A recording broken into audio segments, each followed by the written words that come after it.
종전 이야기가 나오고 금값이 다시 오르고 있습니다. 사실 며칠 전까지만 해도 금이 꽤 많이 폭락을 했었는데요. 보시면 9일에 비해서 11일에 약 5.5%나 하락했었습니다. 이렇게 하락하는 동안 금은 끝났다, 긴 폭락이 이어질 거다, 이런 이야기가 참 많이 들렸죠. 그래서 이때 가진 금을 싹 정리하는 사람들이 꽤 많이 늘었었습니다. 실제로 최근 골드바 구매 수요는 1분기보다 30% 이상 가까이 줄었습니다. 근데 갖고 있던 금을 팔러 오는 물량은 크게 늘면서 현재 대부분의 금은방은 새 금을 파는 장사보다는 손님 금을 사들이는 매입 장사 위주로 많이 움직이고 있습니다. 근데 이런 금 폭락 이번만은 아닙니다. 1980년도 그리고 2011에서 2015년도에도 있었습니다. 그럼 이번에 하락장을 그냥 며칠 빠진 조정으로 봐도 괜찮을까요? 아니면 과거처럼 몇 년짜리 폭락장의 큰 흐름의 시작일까요? 그래서 오늘은 정말 지금이 그때와 같은 상황인지 아니면 다른 점이 있는지 하나씩 비교를 해보도록 하겠습니다. 먼저 1980년도를 볼게요.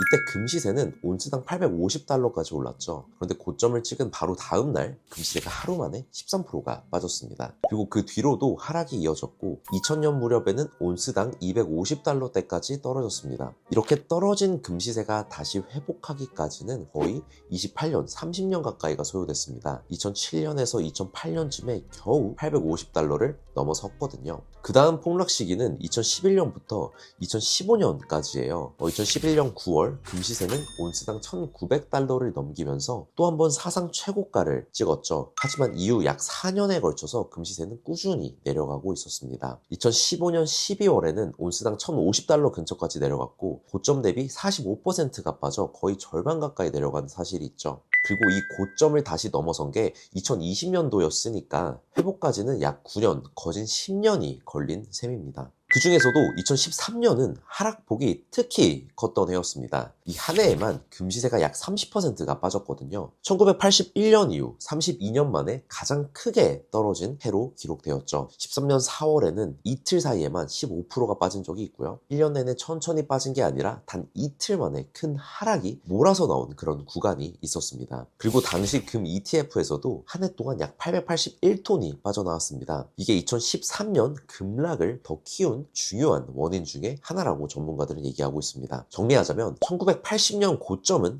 다시 회복하는데 28년이 걸렸고요. 2011년도 고점은 다시 넘어서기까지 9년이 걸렸습니다. 금시세가 한번 크게 꺾이고 나서 다시 제자리로 돌아오는데 정말 긴 시간이 걸렸죠. 그럼 과연 지금의 하락은 어떻게 봐야 할까요? 과거처럼 큰 폭락의 시작일까요? 현재까지 나타나는 흐름만 본다면 어느 정도 동의할 수 있는 부분이 있겠습니다. 왜냐하면 지금 시장에서는 과거 금시세 폭락 직전에 나타났던 신호들이 조금씩 보이고 있기 때문인데요. 먼저 금시세가 너무 많이 올랐습니다. 올해 초 금시세는 사상 최고가를 기록했죠. 중동의 전쟁 리스크, 각국 중앙은행의 금 매입, 달러에 대한 불신, 그리고 금리 인하 기대까지 겹치면서 투자자들이 금으로 대거 몰렸습니다. 그런데 문제는 가격이 너무 급격하게 빠르게 오르다 보면 언젠가는 부담이 생기기 마련이죠. 과거 폭락장도 모두 금시세 큰 상승 이후에 시작됐다는 공통점이 있습니다. 근데 이거는 금뿐만이 아니라 그 어떤 자산도 마찬가지일 것 같아요. 실제로 과거 대형 하락장 직전에도 비슷했는데 1980년에는 높은 물가와 오일 쇼크, 이란 인질 사태, 소련의 아프가니스탄 침공 등으로 금시세가 급등하던 시기였습니다. 그리고 2008년 금융위기 이후에는 미국은 경제를 살리기 위해서 금리를 낮추고 돈을 많이 풀어내고 있던 시기죠. 그런데 여기에 유럽의 재정위기와 미국 부채 한도 논란까지 겹치면서 2011년도에도 금시세가 오른 겁니다. 두 번째는 사람들이 금보다 다른 자산을 조금 더 좋게 보기 시작했다는 겁니다. 바로 금리 때문인데요. 금은 보통 금리가 낮아질 거라는 기대가 있을 때 힘을 받는 자산이죠. 그런데 사람들이 금리를 쉽게 못 내리겠네, 달러나 채권이 조금 더 낫겠는데? 라고 보기 시작한다면 이자가 없는 금에 대한 관심은 줄어들기 마련입니다. 26년 5월 미국 소비자 물가가 1년 전보다 4.2%나 오르면서 최근 3년 1개월 사이에 가장 높은 수준을 기록하고 있죠. 그러다 보니 사람들이 기대했던 금리 인하의 가능성이 덩달아서 낮아지고 있습니다. 일부에서는 연말 안에 금리를 오히려 올릴 수 있다라는 얘기까지 나오고 있고, 여기에 달러 가치도 올라가고 미국 채권에 돈을 넣었을 때 받을 수 있는 이자도 예전보다 높아지고 있죠. 과거 1980년도에도 비슷한 현상을 보였습니다. 그 당시 의장인 볼커 의장이 물가를 잡겠다고 금리를 20% 가까이 올렸죠. 금리가 그 정도까지 올라가면 사람들 입장에서는 이자를 주는 달러나 채권이 훨씬 더 좋아 보일 수밖에 없습니다. 금에는 굉장히 큰 부담이었습니다.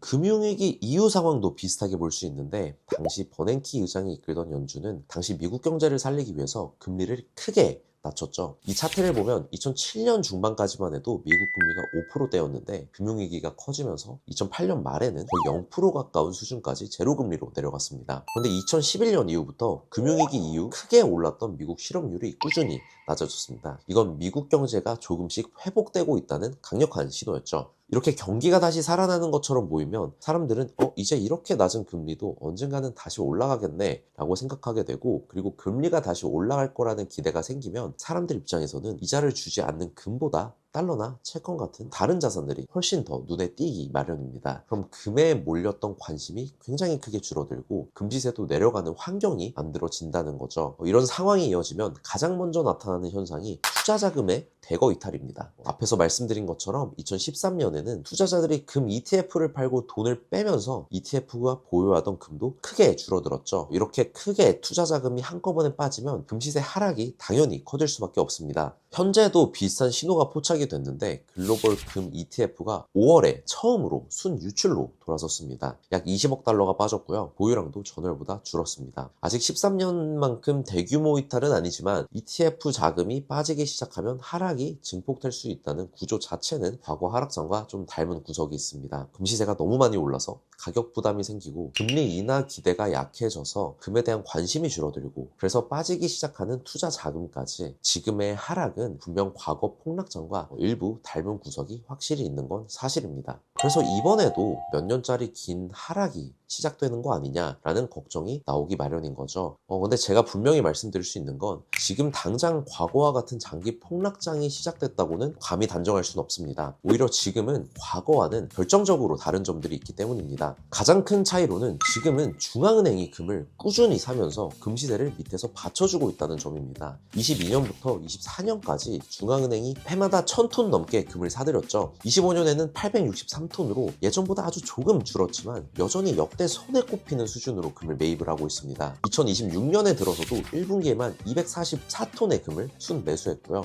심지어 작년 말에는 금이 미국 국채를 제치고 세계에서 가장 큰 준비 자산이 됐습니다. 물론 가격이 워낙 크게 오르다 보니까 일부 중앙은행은 사는 속도를 조금 늦추거나 조금 내다 팔기도 합니다. 그래도 전체적으로 보면 여전히 금을 꾸준히 순 매수하고 있는 매수세가 강력한 상황이죠. 그럼 과거에는 어땠는지 볼까요? 80년도에는 중앙은행들이 오히려 금을 내다 팔던 시기였습니다.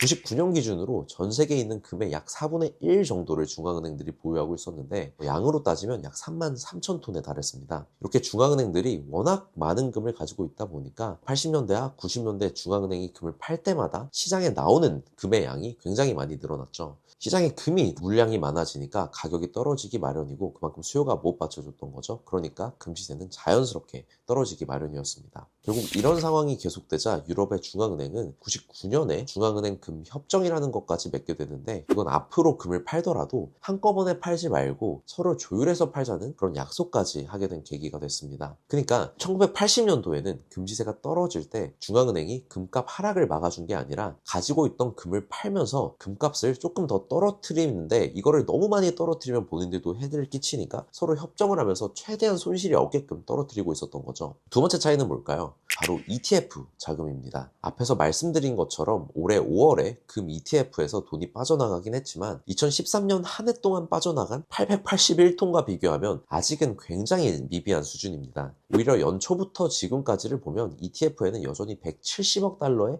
넘는 돈이 순유입된 상황이고요. 전체 보유량도 사상 최고치 바로 아래에 머물러 있습니다. 최근 자금이 조금 유출된 건 맞지만 2013년처럼 투자자들이 한꺼번에 도망가는 상황은 아니라는 점 여러분들이 기억하셔야 될 것 같습니다. 그리고 마지막은 바로 금리인데요. 지금도 금리가 더 오를 수 있다는 점은 1980년도와 굉장히 닮아 있는 상황입니다. 하지만 과거처럼 아주 강하게 금리를 굉장히 빠르게 올릴 수 있을지는 의견이 굉장히 갈리고 있고요. 미국 정부가 갚아야 할 빚이 많은데 금리가 올라갈수록 이자 부담이 너무나 커지기 때문인 거죠. 정리해보자면 지금은 금을 계속 사들이는 중앙은행 중앙은행이 있고 ETF 자금도 11년도 이후처럼 대규모로 빠져나갈 상황도 아닙니다. 금리 역시 1980년처럼 크게 올리기는 쉽지 않아 보이는 차이가 있습니다. 그래서 지금의 하락장은 과거와 똑같다고 그 배경과 상황이 굉장히 일치한다고는 보기가 조금 어려운 상황이죠. 특히 중앙은행이 금 매입을 멈춘다면 이야기가 달라질 수 있지만 최근 주요국들은 금 매입을 하다못해 금을 본국으로 소환시키는 움직임까지 보이고 있는 상황입니다. 하지만 저도 이해합니다. 최근 금 시세가 연초에 비해서 굉장히 많이 빠진 것은 사실입니다. 금이 며칠 사이에 몇 %씩 빠지면 금을 많이 보유하고 있는 사람으로서는 누구든지 조금 덜컹할 수밖에 없습니다. 더 떨어지기 전에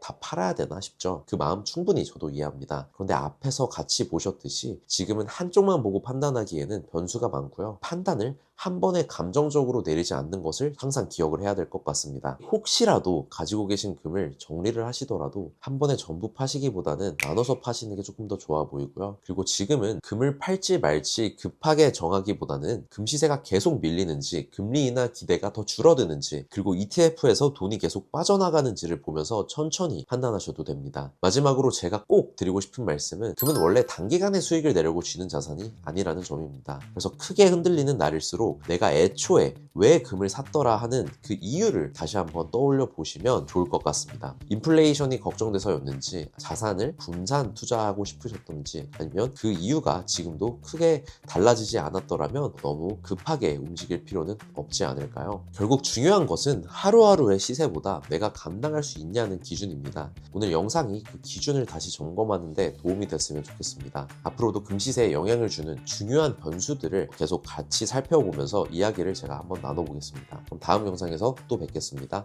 감사합니다.